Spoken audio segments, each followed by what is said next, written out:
They called him the Diesel. Crank up that diesel.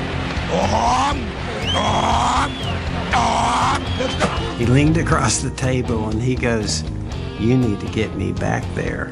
I'll make you famous." And to Riggins, good hold. He's got the first down to the 40. He's gone. The 35, the 30, the 20. He's gone. He's gone. It's Riggo, the Diesel. Well, hello. Thank you for joining us today. Today. This is Riggo the Diesel. Well, unless you're watching it tomorrow or listening to it tomorrow. Yeah, exactly. I never can get that right. I got to work on my opening a little bit. Anyway, Larry Michael, voice of the Washington Redskins, with me. As always, I am John Riggins. I am Riggo. I am the Diesel. By the way, did you get your taxes paid last night?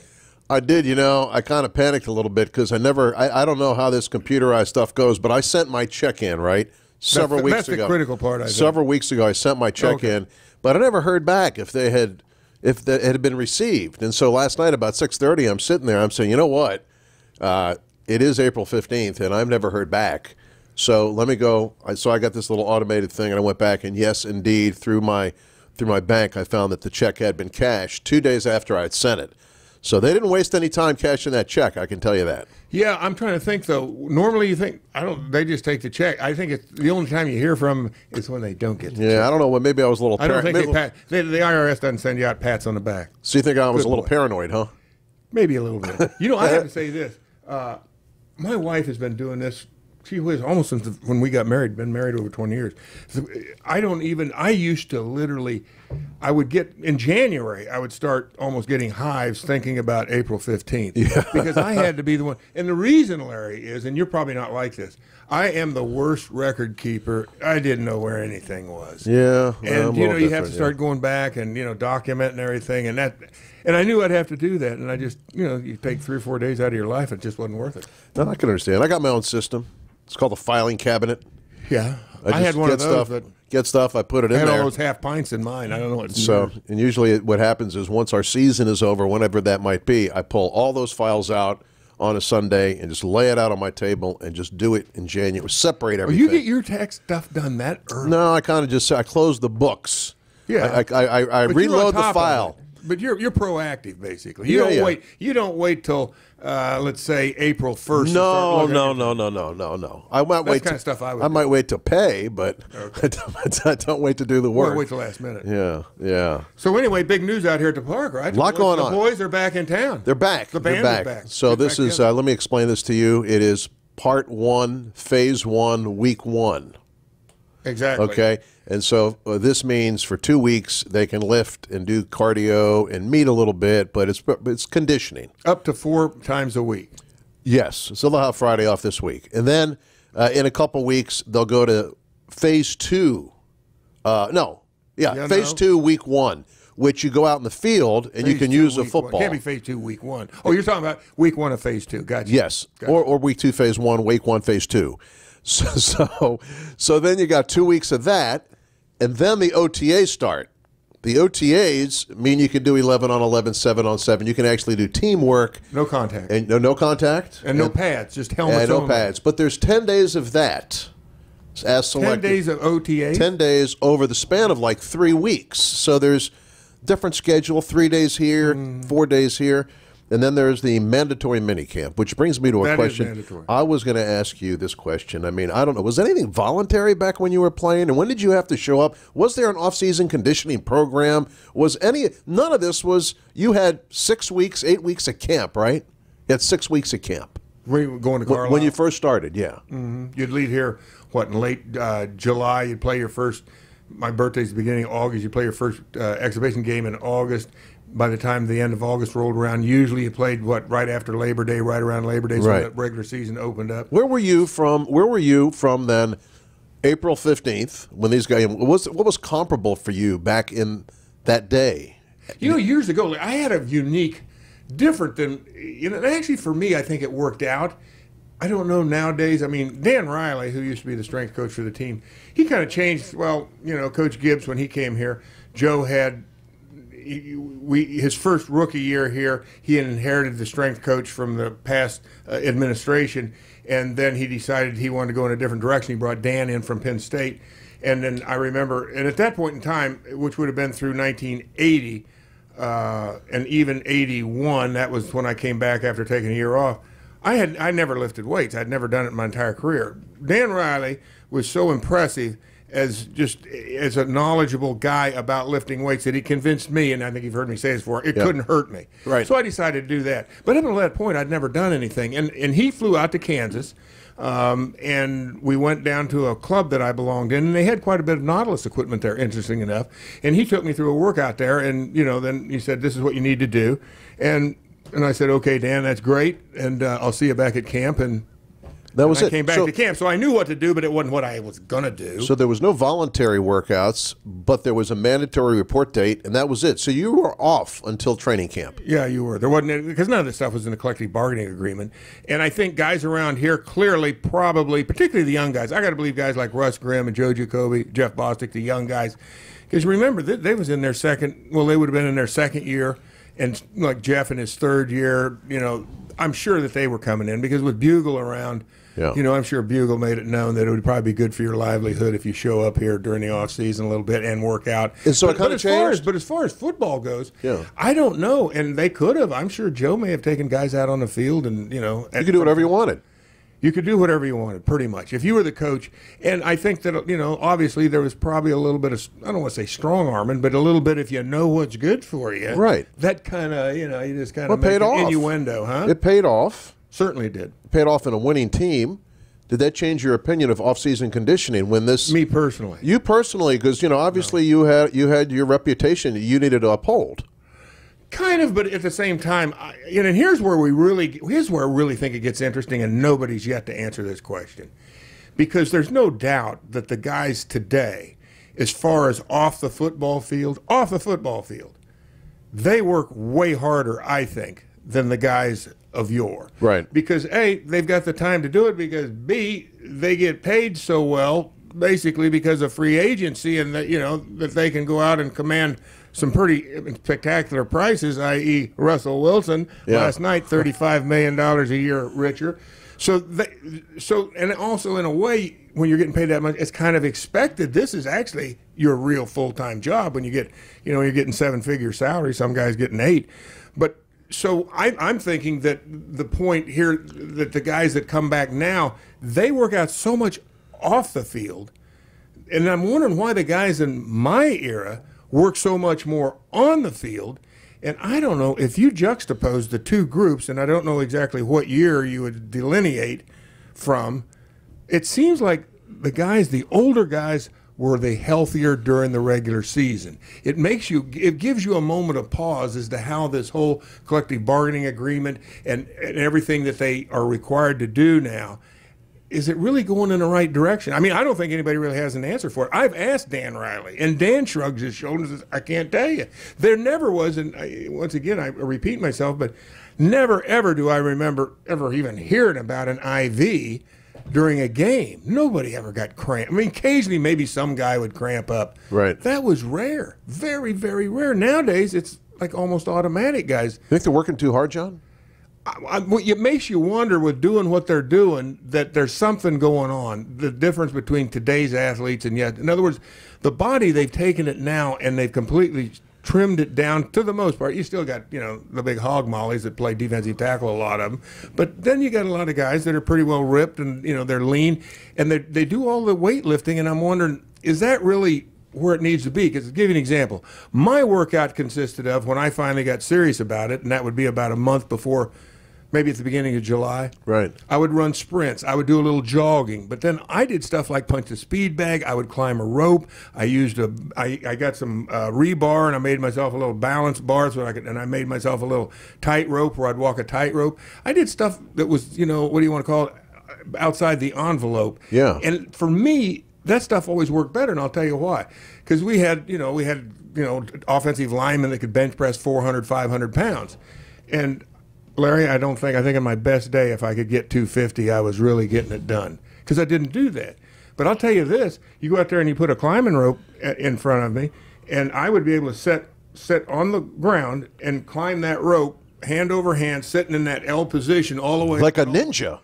Kind of, yeah. Do you think one of my offensive linemen could do that? No. They couldn't even get No. off the ground. So there's something between how the muscles relate to moving Bet you the Darius body Geis could do that. and how it relates to moving dead Bet weight. you a man Darius Geis could do that. Actually, he was down there doing some pull-ups Who's yesterday. that? Darius Geis. I wouldn't be surprised. He had these towels wrapped around like what you might call a chin bar, and he was doing pull-ups holding the towels.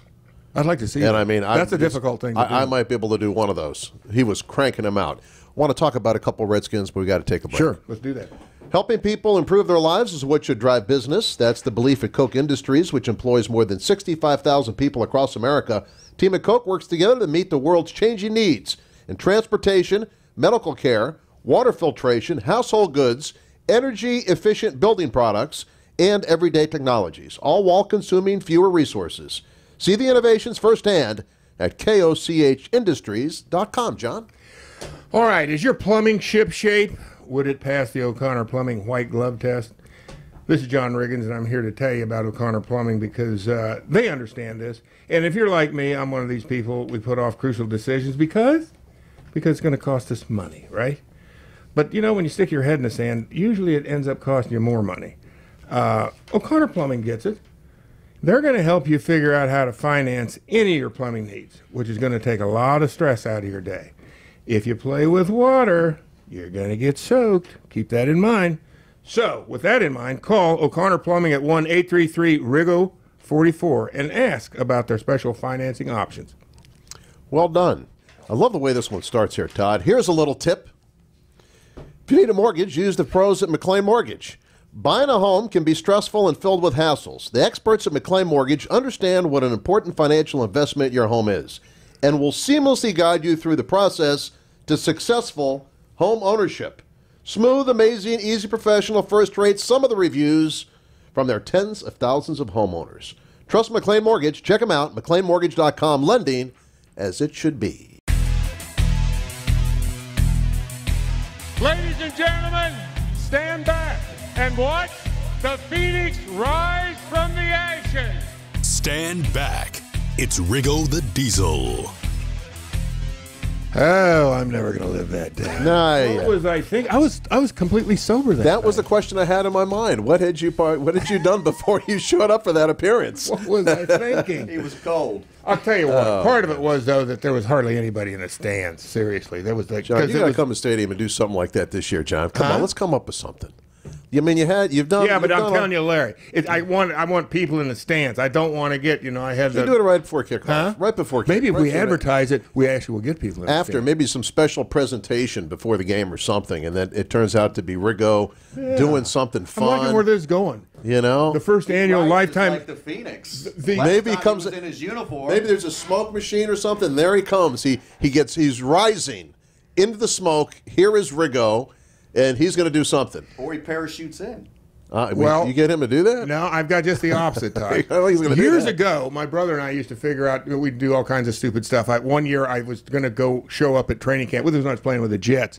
I was going to get somebody, that had this was the year actually I had the Mohawk in 1973, setting out of camp. And my brother and I were going to go back there and get somebody that had a motorcycle with a sidecar. And I was going to, in the middle of practice, have my brother drive me out into practice, sitting in the sidecar. We thought that would be hilarious. And, of course, it would have been. But my greatest, when I knew, and I figured that I wasn't going to be in New York anymore. In other words, I was kind of, tired of the Joe Namath show, and I wanted to, get my own show, so to speak. I was tired of being second banana.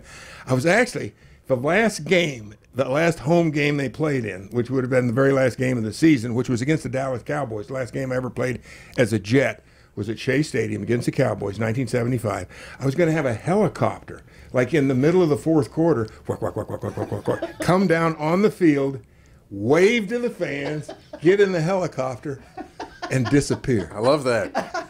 I love it. But then I realized, I got to figuring, I don't think LaGuardia is going to let me No, into that it's a no-fly zone. with a chopper. think it's going to work out. But it was a great idea. You were Great such a idea. showman, and you got Todd here. Todd's the guy that makes it all happen, right? True. And you're Todd such a writes all showman, my material. And you do love hearing the applause of the fans. You long That's for what that. that's what I did it for. I have an idea. Cash and applause. Well, I don't know about the cash part, but Cash first.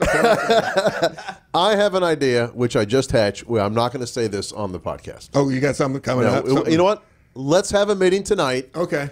Can we have a meeting tonight? Yeah, that's good. We'll have a meeting That's good. tonight. Where do you want to meet? My American schedule. Prime? American Prime. My up in schedule's Tyson's. open. American Prime and Tyson's tonight, and I'll share the idea with you. Okay, cool. Okay. I like it. Now- So you're thinking the way I used to be thinking, right? Is that I mean, what you're I just listened to everything you just said, and so what you just talked about triggers some ideas. But I have the ultimate kicker at the end of the idea. All right, but before we even get down this You road, know. here's one thing I need to know. It doesn't involve nudity, does it? No, no nudity. I got to tell you up front. Unless that turns you on, and then maybe Again, go back to the cash portion first before we discuss the nudity. it'll be part of a new deal. See cash. It can be part of a new Riggo deal. And then the amount of applause we think it will generate, and then now we're talking. I don't want to share it here because That's cool. secrecy is good when it comes to this. That's right, and we can talk about it next week, perhaps.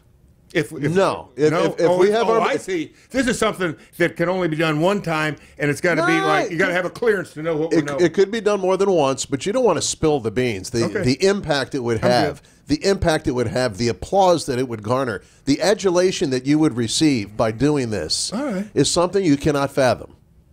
I'm in. I mean, I'm not in, but I'm certainly. It would put everybody in a. I'm getting a little nervous though. Huh? Willing to consider. It would put everyone in a state of euphoria. Viral. Ooh, well, hey. Now I can hardly wait for the meeting this We got a big meeting All tonight. right, go ahead. Let's talk about some new. I think the number one guy, Reuben Foster. Yeah, That was some great news. That is great news. And I did see a couple of the critics give Bruce Allen a lot of credit. I'm going to sit here and talk about it too much, but Reuben Foster, a guy who is very grateful to be in the position that he's in. I've spoken to Reuben no less than 20 times over the last few months. I like Reuben Foster. I want him to look forward personally. I want him to maintain the professionalism that he's shown since he's been here and just take it to the next level as a football player. If he does that, everything's going to be fine. Just keep at it. I really like the kid. Had Case Keenum yesterday on Redskins Nation. You can catch that video tonight on Redskins Nation, Tuesday night, as we record this podcast.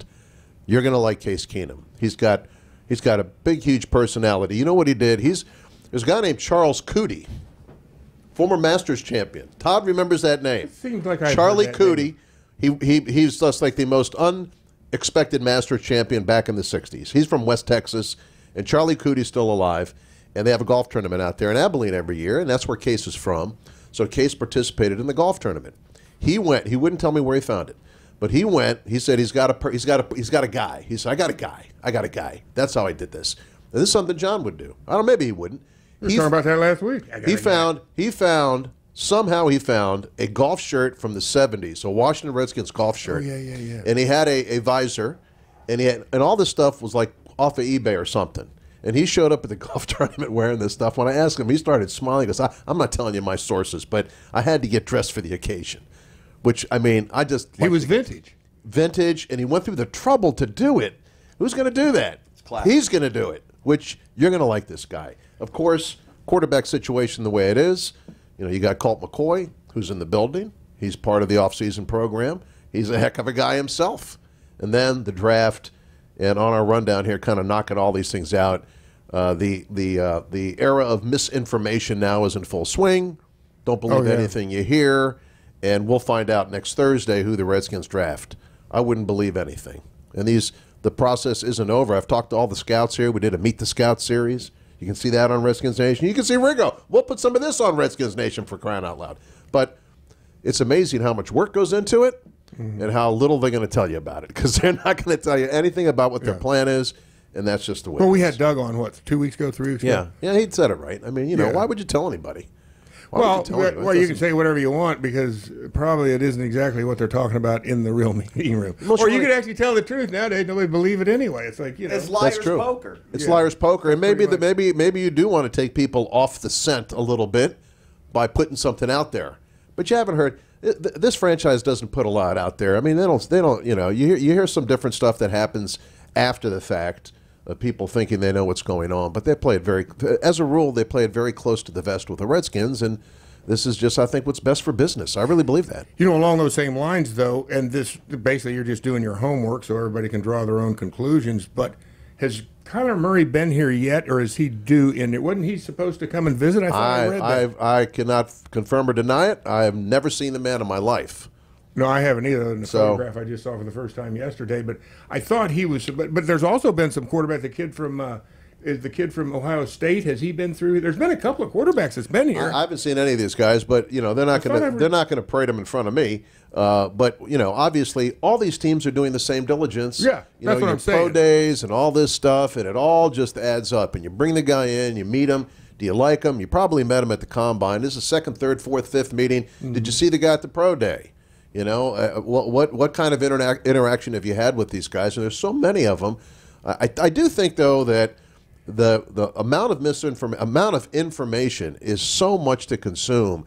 They really have to be diligent by the way they go through their process, because to me it's information overload. How much can you consume about a guy?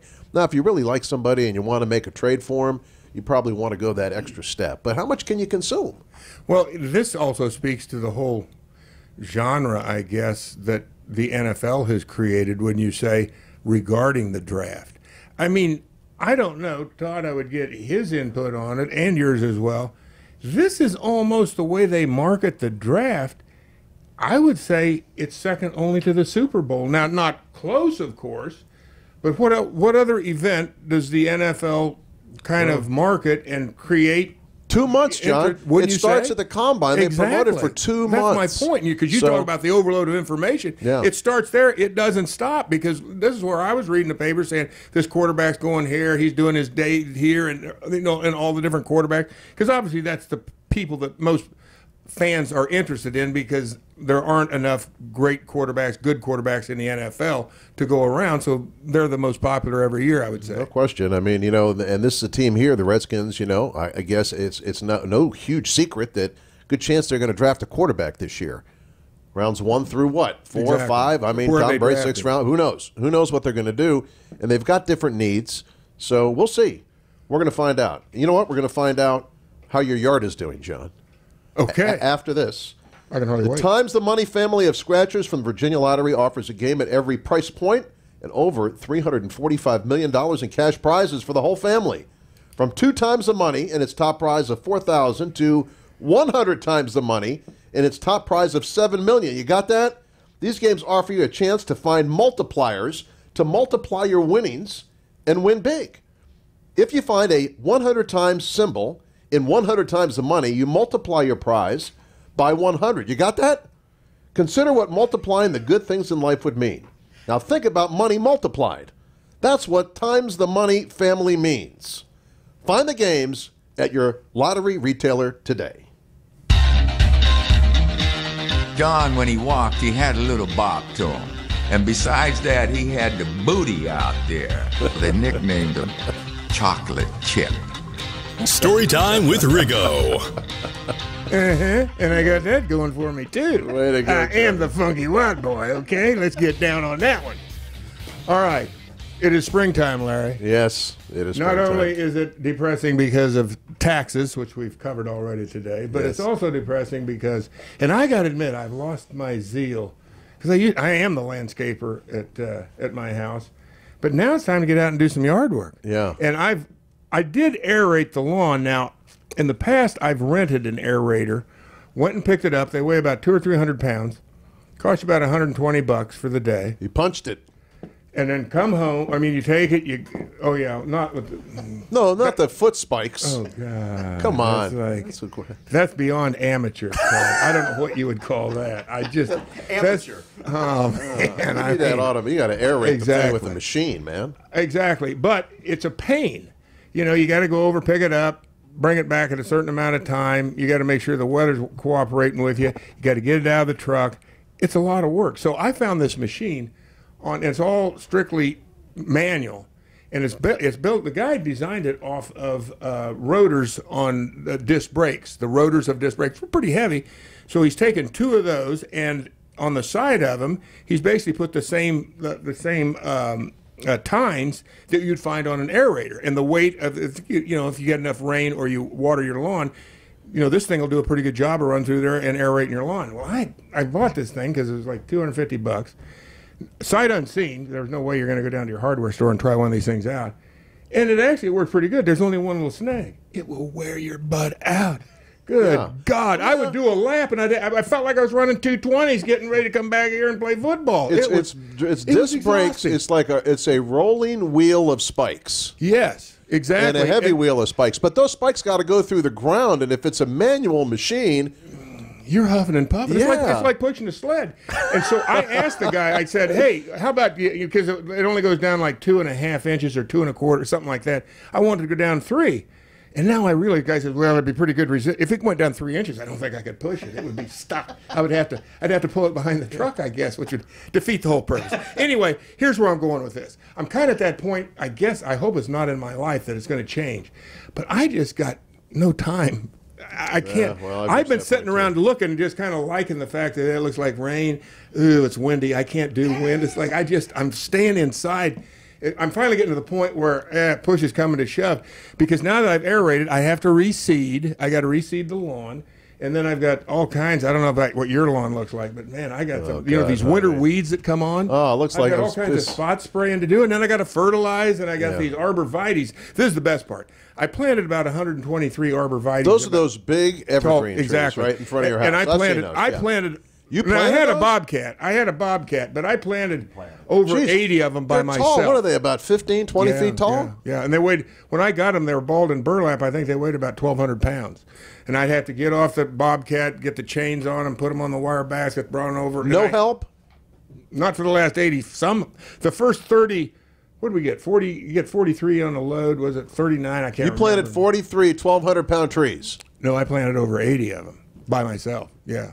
Took a while. Man, you don't need to work out. I was committed. You don't need to. But like I said, I had a bobcat. The pain was getting on and off the tractor, to get it just right when you dropped it in the hole. But here's what happened. This past winter, we had a deer infestation because I live right beside the park. So there's no hunting in the park, and the deer they're all. You probably got them in your yard too, I do. Right? I almost ran over 3 deer this morning. Exactly. So my point is they ravaged these arborvitaes. They did it about 4 years ago.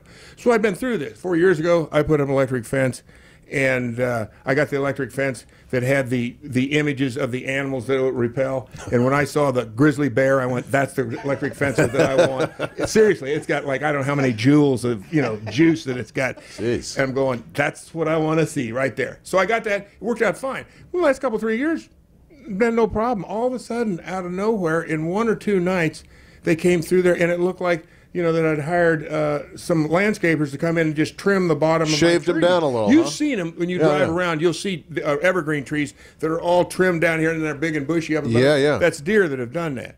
So anyway, my wife goes out and says, oh, the trees, they're dying. And I've been working on I planted them. They're like my children. And I finally got to the point, I got too many kids. If I lose a couple, what the hell? I wasn't like that before. If I saw anything, I was right over there with a Band-Aid immediately, with the Mercurochrome. Comb. Oh, no, don't do anything. You ever put tar on those trees, like that tar stuff when you have that's kind of a waste. You don't need that stuff. You don't need I used to do that. I did. I did that. Exactly. When you cut a branch off, you seal off the wound. Yeah, right. Little tar and its little thing. The tree will take care of itself for the most part. Now, so it'll heal on its own. Anybody listen to this and any advice I give you about you, don't take my I'll tell you what I did. it, okay? In my backyard. I'm a ballparker. I'm in the ballpark, but maybe the wrong ballpark. I got a couple of big dogs. I got one blue pit bull and one pit bull mix. So I just let them back in my backyard. I don't have to do any landscaping because everything has just been destroyed back there by these dogs. Yeah. So you don't even. But as long as the dogs are around here. So that's a quarter of the work that I don't have to do anymore. Well, that's good. I do still have the other 3/4 to do, and that's not fun. Exactly. You got that to look forward to. I can't get that aerating machine. That just sounds like work, man.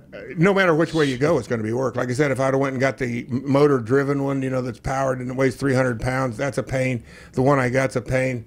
I got to look forward to this fall. But let me jump forward here, because yesterday we had a guy come out and look at the arborvitaes, because my wife was just like, oh, you got to do something I just can't bear if we're going to lose these trees. And I'm kind of like, yeah, okay, well, we'll get somebody. So this guy was great. I mean, he never stopped talking.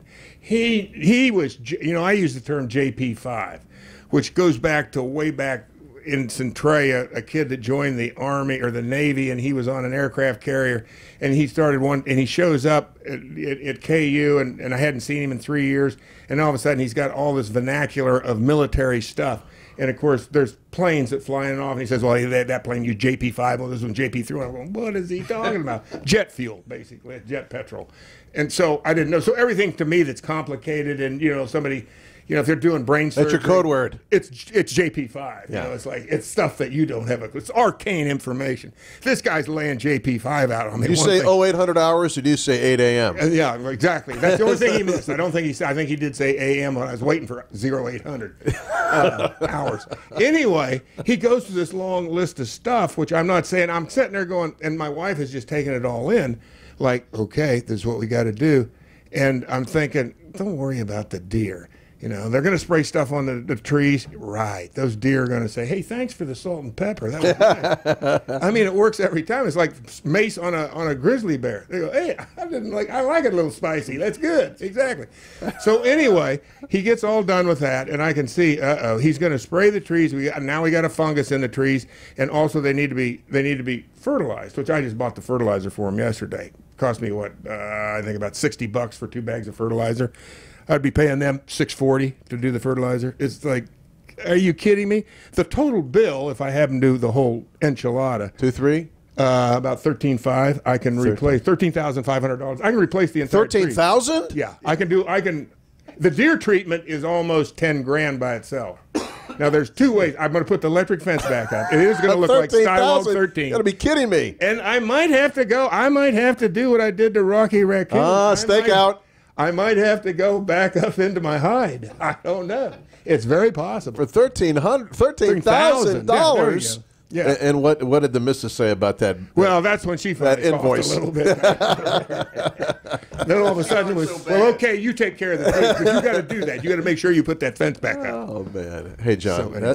that's a great way to end this edition of the. Next week we'll have a draft. This was preview. the best one. That is great. You called it before. It was a good show, and you know what? Let's me and you go out with Todd and maybe split that $13,000 the fun tonight. Tonight. Right. By the way, our dinner's on me tonight. It's supposed to be. Wait a minute. No, unless you're gonna work your magic, Todd. I think Todd's out of magic. He picked up the bill last The night. Magic Man. All right, we'll see you guys tonight. Okay. Have you heard about Creighton Farms, the private club community that's home to the Redskins? Creighton Farms is just 20 minutes from Dulles, but a world away. On top of its award-winning Jack Nicklaus signature golf course, pools, tennis courts, and other resort-style amenities, you'll find custom homes and villas that are simply extraordinary, starting at $1.5 million. For property and legal information, visit CreightonFarms.com, or better yet, visit Creighton Farms. Your heart works hard, and sometimes its parts need repair. That's what we do at Innova's Structural Heart Program in Fairfax. With outcomes that exceed the national average, we're a leader in both minimally invasive repair techniques and surgery to address heart valve disease. Give your heart the benefit of care from Innova Heart and Vascular Institute. Find an Innova physician by visiting innovaheart.org/valve. Innova. Join the future of health. Who sat here? Your student? A peer? Your best friend? What did they grow up to be? A scientist? A nurse? An entertainer? Did you know it back then that they were made to stand out? Celebrate the extraordinary people made in Virginia Public Schools. Nominate a public school graduate for the Virginia Lottery's Made in Virginia Award. Details at madeinvirginia.com. Deadline October 12th. The Virginia Lottery, $9 billion to education, 30 years of fun. Gearing up for game day? Your local Safeway has everything you need for the perfect tailgating or home gating party. Pick up all your favorites like wings, chips and dips, brats, burgers, beverages, and pizza. Stop by the deli to pick up fresh fried chicken or the produce department for a variety of party trays. Head on over to your local Safeway and pick up everyone's favorites. Safeway, the official supermarket of the Washington Redskins. Sports fans of all kinds have a new place to connect. Asbury Methodist Village. You have a competitive spirit or just like to be active, Asbury has everything you need. Tennis and bocce ball courts, a fitness center and pool. Plus, whatever team you root for, you'll find kindred spirits at Asbury. Come for a tour and check out everything Montgomery County's leading senior living community has to offer. Visit AsburyMethodistVillage.org to schedule a tour and find more information on our services and top-notch reputation. That's AsburyMethodistVillage.org. Asbury is an equal opportunity housing provider. Have you been fumbling on your diet during tailgate season?